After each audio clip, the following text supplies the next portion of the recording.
अजून एक विद्यार्थिनी अजून आपल्या सोबत आहेत. तनुश्री साळुंके असं त्याचं नाव आहे.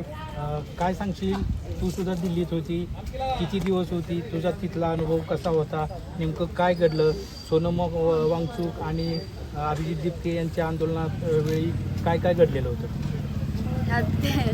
त्यात पहिले तर प्रथम तर या दोघांचं आंदोलन नाही, हे आपल्या लेकराचं आंदोलन आहे. आपण आता आवाज उठवला नाही तर पुढं कंडिशन खूप बेकार होऊ शकते. या तिथली जी 20 मुलं सुसाईड झाली ती त्यातलं आपल्यातलं इथलं कोण नेक्स्ट टाइम नसू नये, त्यासाठी सगळ्यांनी पुढं या, आता बोला. आणि ज्या जसं की 20 तारखेला मोर्चा होता, मोर्चाला बोलवलं होतं सगळ्यांना, त्याप्रमाणे आम्ही गेलो होतो.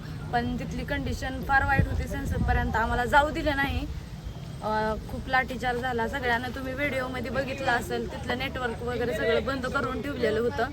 त्यामुळं आमचं जास्त कॉन्टॅक्ट इकडं पण करता येत नव्हतं आणि काहीच नाही, सगळं बंद करून ठेवलं होतं. लाठीचार्ज, गॅस, त्या ह्याच्यातून आम्ही गेलो.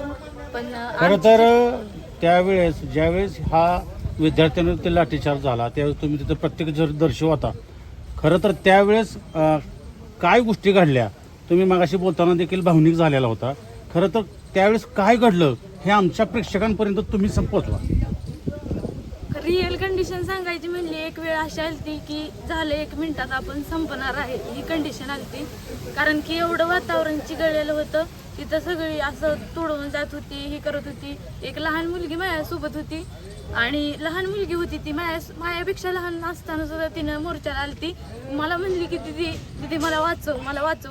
मला धड तिला सांभाळू का मी सांभाळू मला समजत नव्हतं, एवढी कंडिशन बेकार होती.